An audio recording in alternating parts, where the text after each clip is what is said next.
Lumos. With the recent casting announcement of the HBO Max Harry Potter reboot series, there's a lot to talk about. But in this series right now, we are talking about Prisoner of Azkaban. We will talk a little bit about my opinions on the 6 that were announced at the end of this video. Just a brief aside of, hey, let's just talk about it because it needs to be talked about. But I will do a more full-length video as more casts get announced. I think once we get about 10 confirmed castings, or at least the main trio, we'll probably look more into detail on how the casting is going to look and maybe what the future of the show is going to be. But without further ado, let's talk about how I would set up Prisoner of Azkaban in season 3 of the HBO Max reboot of Harry Potter. So for episode 1, we're going to do like we do in every season so far. It's going to be the dull privet drive. But this time Harry is having a relatively better summer. He's getting to do some of his homework because, you know, we're going to see a small scene of him sneaking downstairs while the Dursleys are out looking at their car, and he's going to steal some of his books from underneath the stairs where it's all locked. But we're going to then focus on the night before his birthday. He's sitting there doing homework when he looks out the window, and there's a weird conglomeration of creature coming towards his window. Realizing that it's owls, he quickly opens up the window, and 3 owls land. One he recognizes because it's being carried by the other 2 owls. It's our favorite owl, Errol. And all of these owls are carrying presents for Harry. And also, one's carrying a little extra. But the 3 presents that we get are the Quidditch supply kit, which Hermione gives him. We get the sneakoscope and a picture of the Weasley family in Egypt. And then we get the fun of this opening scene, which is going to be the biting book from Hagrid, the monster book of monsters, which is going to rip itself out of the package as soon as Harry touches it and start to attack and make a bunch of noise. So, of course, it's a high tense scene. It's like, oh, crap, is Vernon going to come in and be like, what are you doing? Why are you eating my food? I don't know. He's going to stop the book, and once he gets the book under control, wraps it with a belt, ties it with a sock, whatever he has to do, then he's going to notice a letter from Hogwarts, which is his 3rd year, inviting him back for the 3rd year at Hogwarts School of Witchcraft and Wizardry.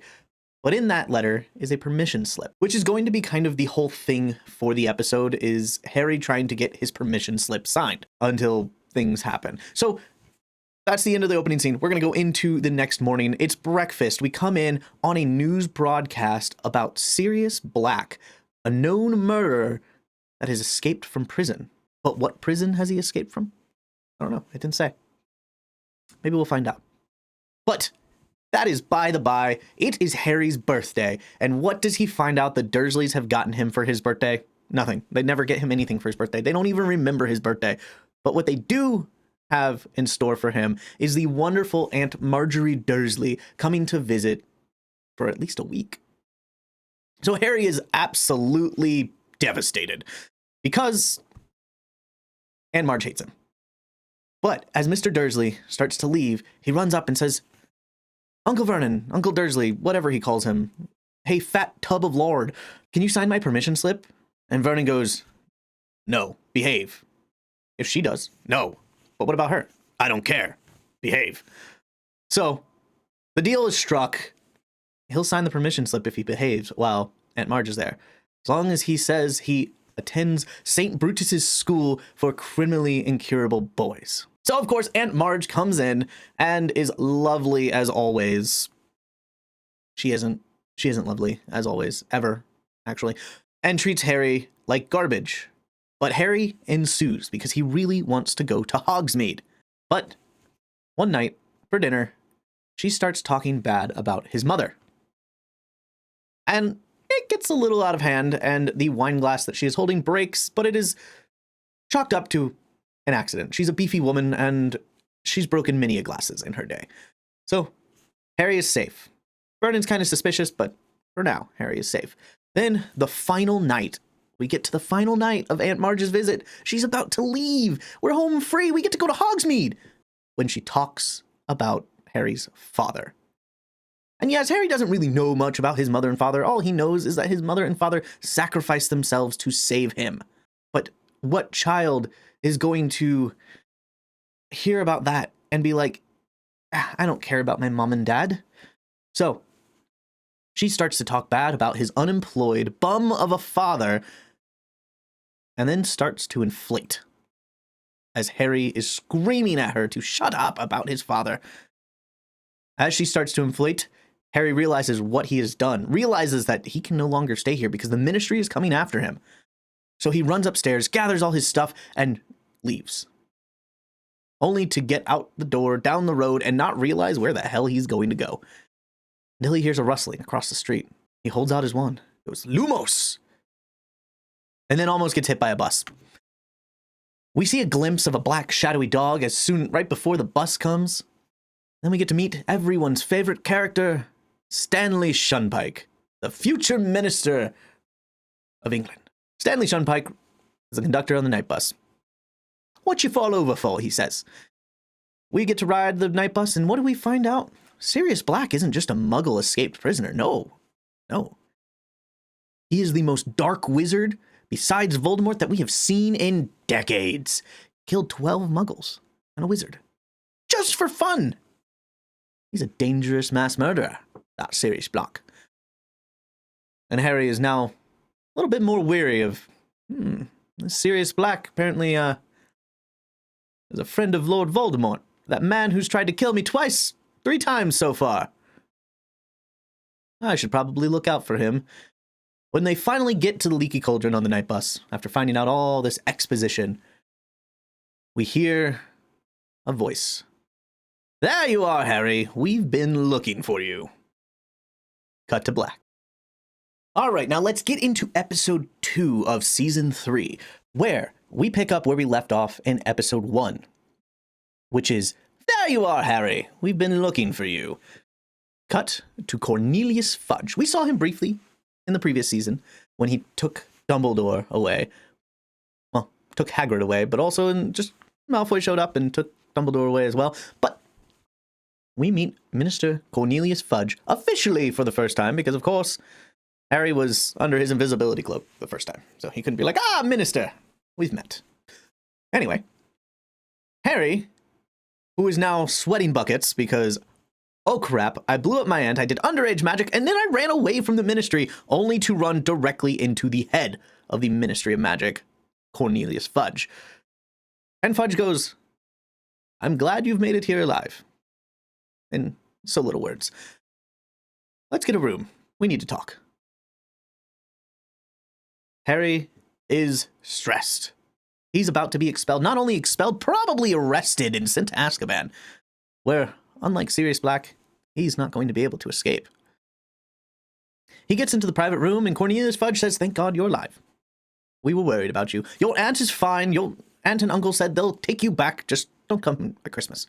We don't want to see you during Christmas. That's our holiday, not yours. I want you to stay here at the Leaky Cauldron. Stay in Diagon Alley. Do not go out into the Muggle world, and you'll be fine. And Harry goes, but what about my punishment? I've done bad. He goes, we've all accidentally blown up our aunt's head.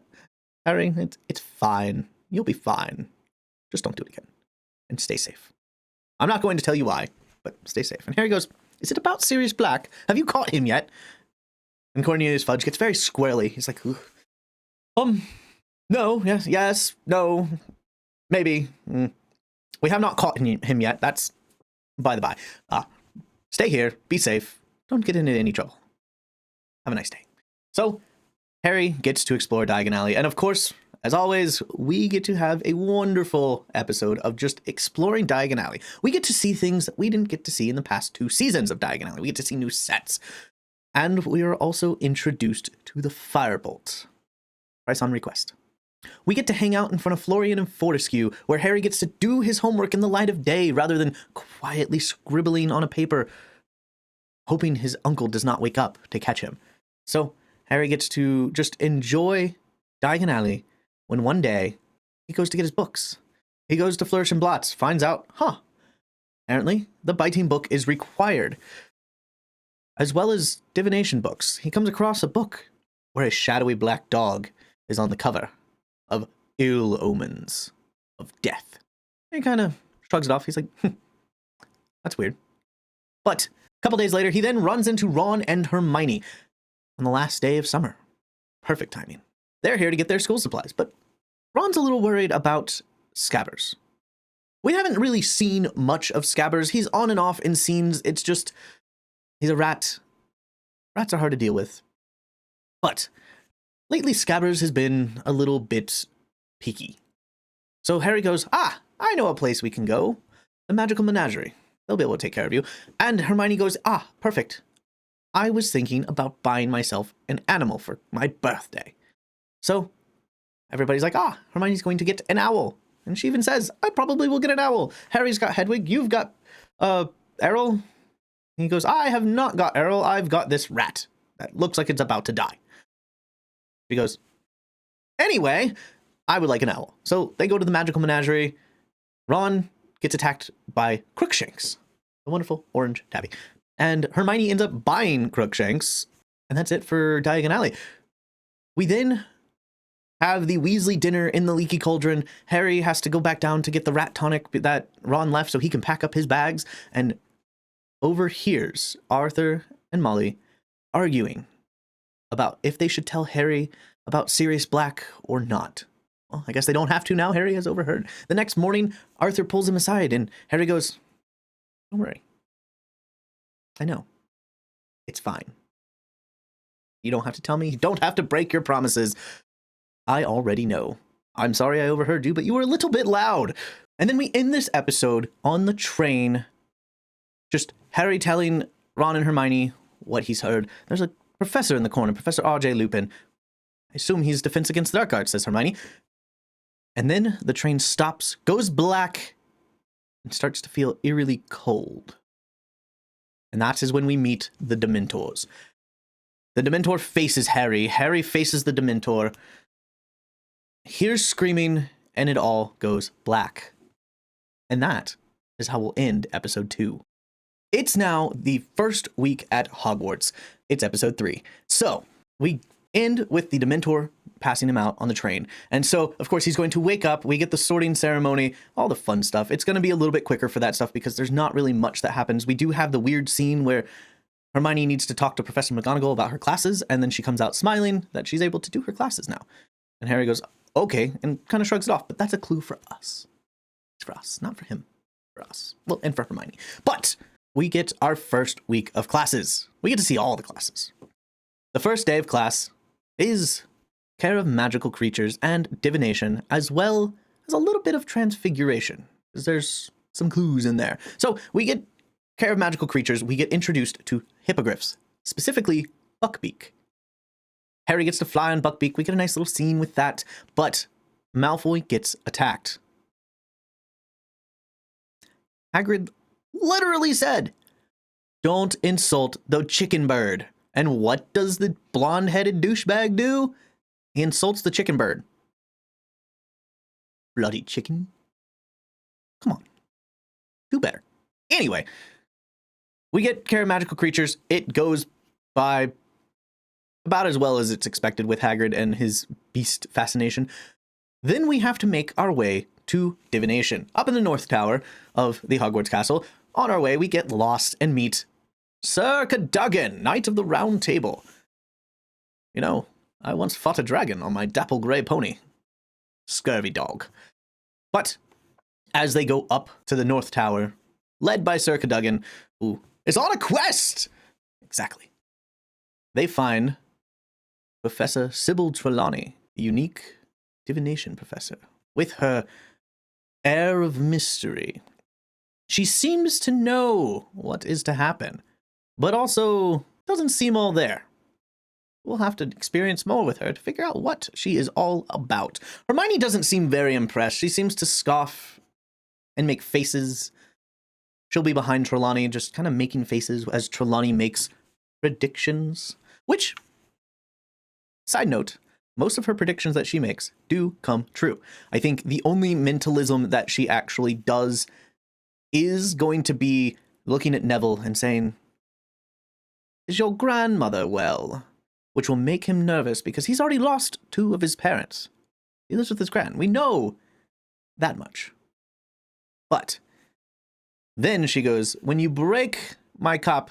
Use a different color. I do enjoy the pink ones. So that's the only mentalism I think she does. She kind of influences him to be nervous, so he will break a cup, especially when she says, when you break a cup, because now he's thinking, I don't need to break this cup. Oh, I broke the cup. But beware the red-headed man. She didn't see Havarti. She saw Padma with Ron at the Yule Ball. Lavender, of course, all she sees is Lavender crying and saying, I knew it, I knew it. Because that's what she said when she found out that her rabbit died. And then she saw Hermione storming out of her classroom. One of our own, will leave us forever. Which is Hermione, leaving forever. Because all she sees is Hermione scoffing and leaving the class. So that is why she has it out for Hermione the whole time. So, yes, Trelawney seems to be a fraud. But is she, though? That's for another time. Anyway, we've got a lot of episode to talk about, and we're still only on the second class. We get to read tea leaves today. And Harry has a donkey or something. Oh, Trelawney has come over and is telling us that it is the Grim, which means death. He's going to die. What a surprise. He's the hero of the story. Is he going to die tomorrow? She doesn't know, but she does sense that he is going to die. She isn't wrong, per se. But it kind of freaks everybody out, and they leave the class and get to divination. Not divination, they're in divination. They get to transfiguration, where they are learning about animagus. Fantastic beasts indeed. McGonagall then turns into a cat and turns back. We have already seen this transformation before, the very beginning of the series, but this is when we find out that it has a name, and it is something that people can do. It's not just something that she can do. But being an animagus is very important to the story. That's it for that. We then get a potions lesson where we do see Severus Snape bullying Neville because Neville is just nervous. He's a nervous Nelly, and Snape is bullying him. So, of course, he does worse at potions when he's being bullied. When he's left alone, he does great. Hermione tries to help. You know, Snape says, hey, don't help. He's got to do it on his own. But Hermione helps anyway.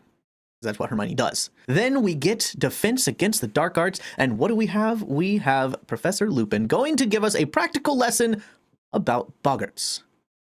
We then go into the teacher's lounge to combat this boggart. And we run into Severus Snape once again. And the one thing that comes out of his mouth is just bullying Neville. Don't let Neville do anything. He is incompetent. Come on, man. Not in front of other teachers. But we do see that he does seem to have not only a disdain towards Neville Longbottom, but seems to be a little bit brash when it comes to talking to Remus Lupin. Unfortunately, in this TV series, we are not going to have Harry's internal monologue, so it has to be shown more in acting skills. But we do get a hint that, you know, Severus Snape, he doesn't really care much for Remus Lupin. What's up with that? Anyway, we just assume it's probably because he wanted the job and he's just tired of not getting the job. But we get the boggart lesson, and we get all the way to it's about to be Harry's turn, and class is over. Have a nice day. Oh, Harry, you wanted to do that? Oh, too bad. So sad. Maybe next time. Then we get more of a little montage of the seasons changing. I did like in the third movie where they used the Whomping Willow as the transition scene to show that seasons were passing. So we get more classes, maybe just Quidditch, like just a little montage of just things happening. Hermione being suspicious the entire time.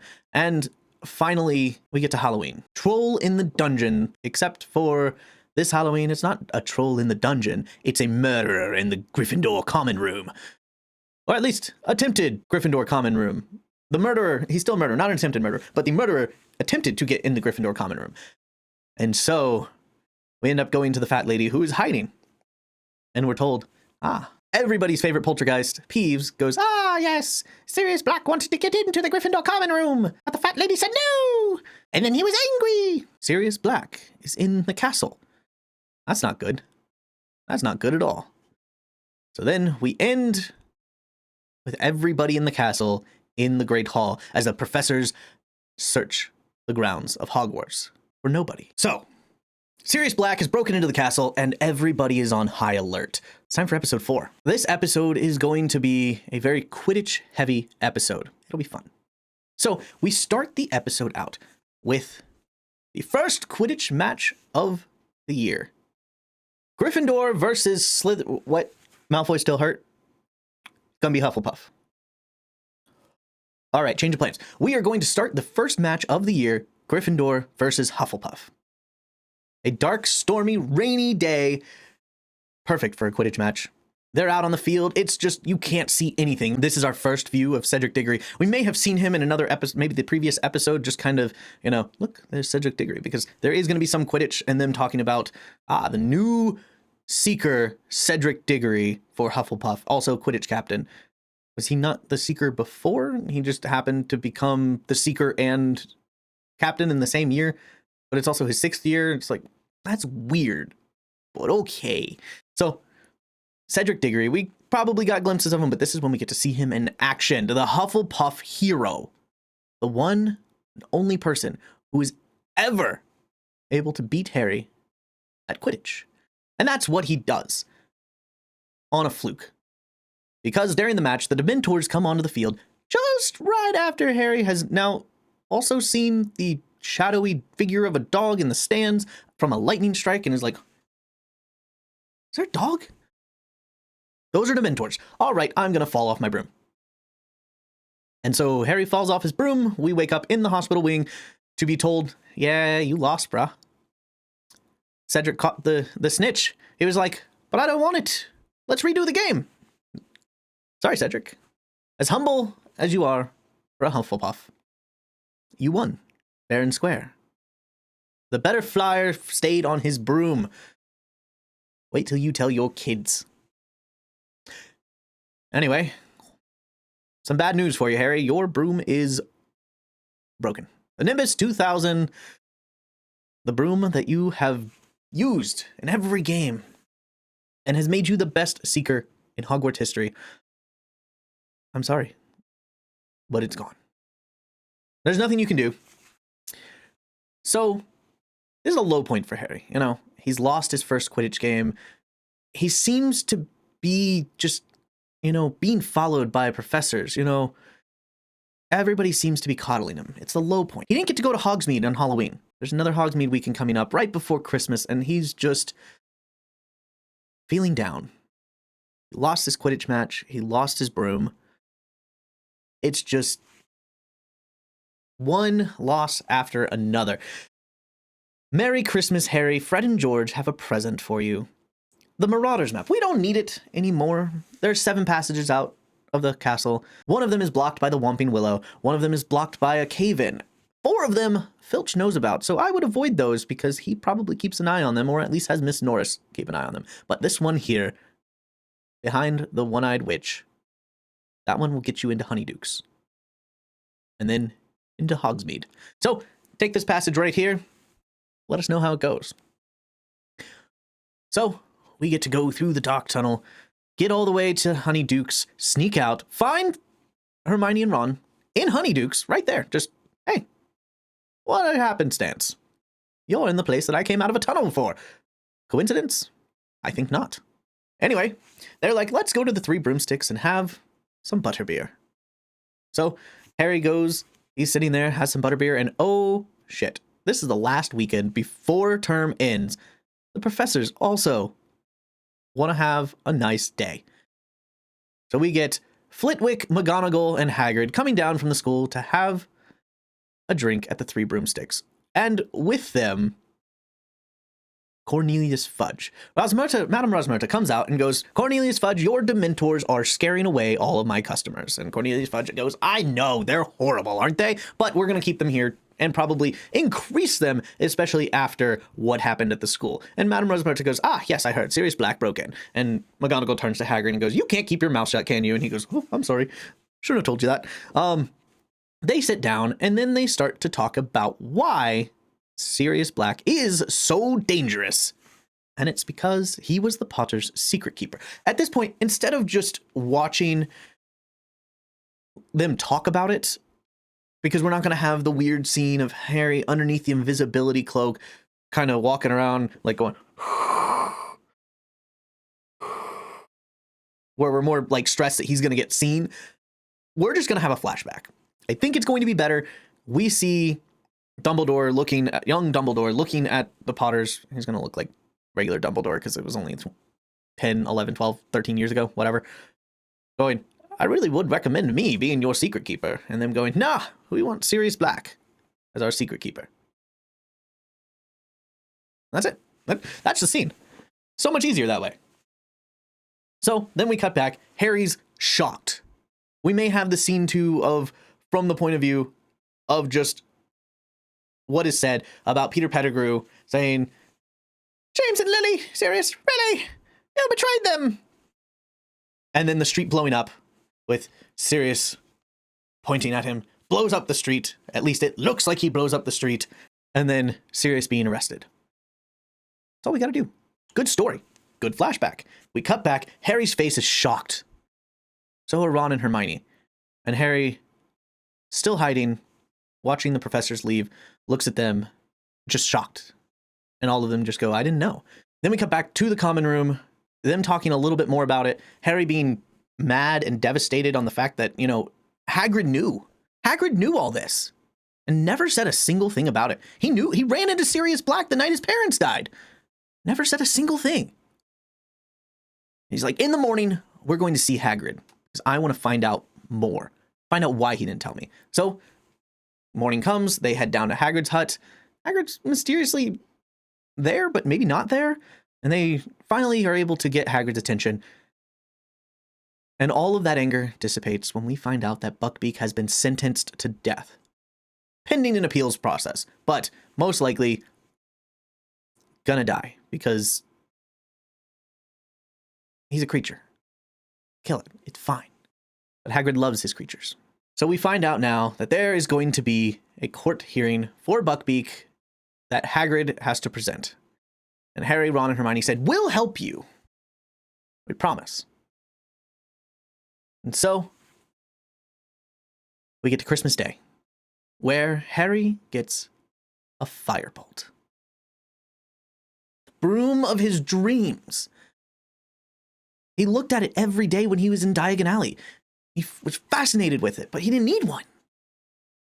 At the time, who sent this broom? And that is the first question that Hermione asks. Who sent you this broom, Harry? There's a murderer out there. We just learned about that somebody was out there trying to kill you, and then you get a mysterious broom that's extremely expensive that most people won't buy. But of course, shrug it off. Why would a murderer go and spend that much money on a broom for me? That's silly, Hermione. Let's go to dinner. So we go to dinner. We have Sybil Trelawney come down and spout out, seat with 13, the first one to get up dies. And McGonagall goes, I don't think there's an axe murderer out there. McGonagall, there's literally a murderer who broke in on Halloween. What's to stop him breaking in on Christmas?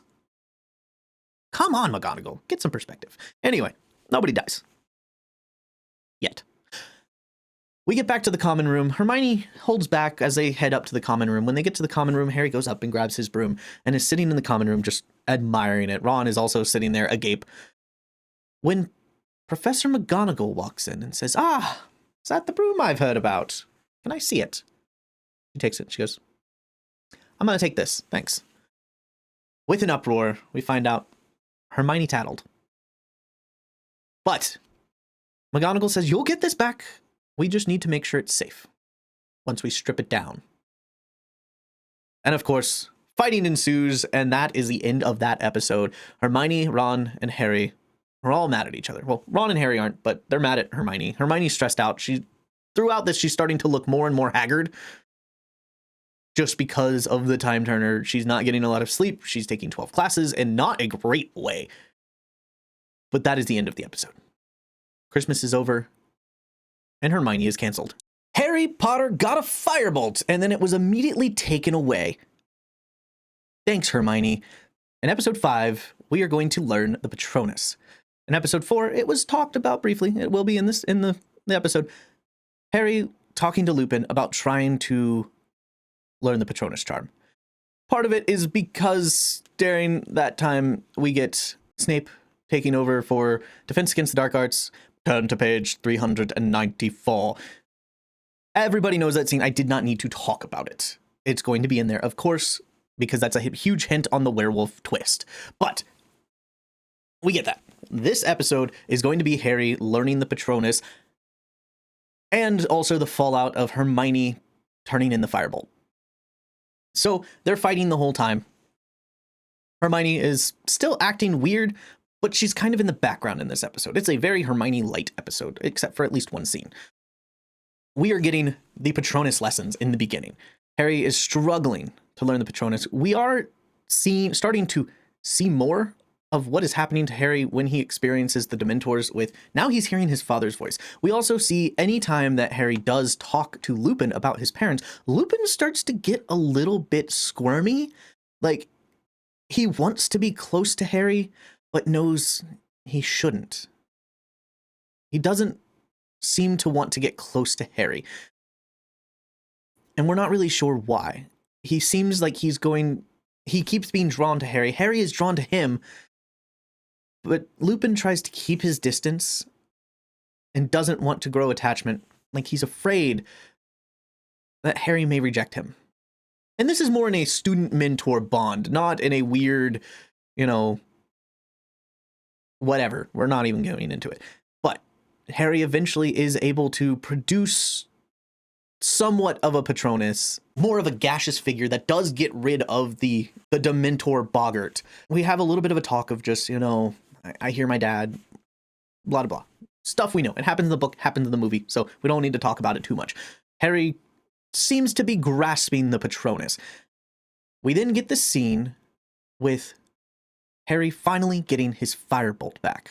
But in this, Scabbers has seemed to gone missing. There was blood on the sheet and a tuft of orange hair. Crookshanks has been after Scabbers this entire season. It seems as though he has finally succeeded. It's fine though, right? Scabbers was looking rough, to say the least. So it was probably better off that he became that cat snack. But, of course, as they were getting ready to forgive Hermione because Harry now has his broom back, the best racing broom in existence, well, now Ron is mad at Hermione for another reason. Harry has forgiven her. Harry is like, listen, I get it. Your cat was a menace. But that rat was kind of gross. I'm not mad at you anymore, Hermione. But I do understand why Ron is mad. I'm friends with both of you now. Anyway, we then get to the Ravenclaw Gryffindor Quidditch match. But not only is it a Ravenclaw Gryffindor Quidditch match, the Seeker of Gryffindor now has the fastest racing broom in existence against Ravenclaw, who've all got really crappy brooms. But we now get to meet Cho Chang, Harry's love interest for the future. Beautiful young girl who not only is seeking the snitch, also has seemed to snuck into Harry's heart. And Harry is interested in Cho Chang. He doesn't know which one to catch. Should he catch Cho or should he catch the snitch?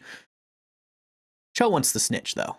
She knows her good looks are probably distracting Harry and is just trying to keep Harry from catching the snitch, because if Gryffindor catches the snitch, they are guaranteed second place, and then all they have to do is get a specific score to be able to win. Gryffindor, Ravenclaw, going at it, trying to find the snitch, and then all of a sudden, on the field are Dementors. As Harry is reaching out to grab the snitch, he sees the Dementors, pulls out his wand, Expecto Patronum! We don't really get to see what happens, but all of a sudden, the Dementors are knocked out by a big silvery blur. Harry catches the snitch. Those weren't Dementors, it was Malfoy and his gang of goons. But Gryffindor has won. They are guaranteed second place. All they have to do is beat Slytherin with 100 points up, and they win the House Cup. Harry can now perform a Patronus. He has his firebolt. He is reaching his final form just in time for the next episode. All right, so this video is getting a little bit long, so we're going to make a second part, which is going to be episode 6 through 10 in the last half, and then we're going to talk about casting a little bit after that, because casting is more important for the latter half of the series because there's more flashbacks and more Snape stuff. So we'll probably talk a little bit more about what's going to happen later on. But make sure to like, subscribe, and hit that bell so you can be notified when I post this video. And if I've already posted the video, it will be linked in the description. So then you can just go there and click that. It'll also be at the end of this video. So look forward to that. It'll be posted later this week. And if it's already been posted, it's already there. There's a playlist as well that has season 1, season 2, and now season 3, part 1 and part 2. The problem with this series is as the books get longer, there's more detail that was left out in the movies. I was able to do the first 2 seasons pretty succinct and quicker because there was less detail that was left out. So I didn't have to go into detail about the things that would be added into the movies from the book. Now I have to do a lot more, which is now going to take more videos. So look forward to that, and we will see you in the next video. Stay marvelous. Knox.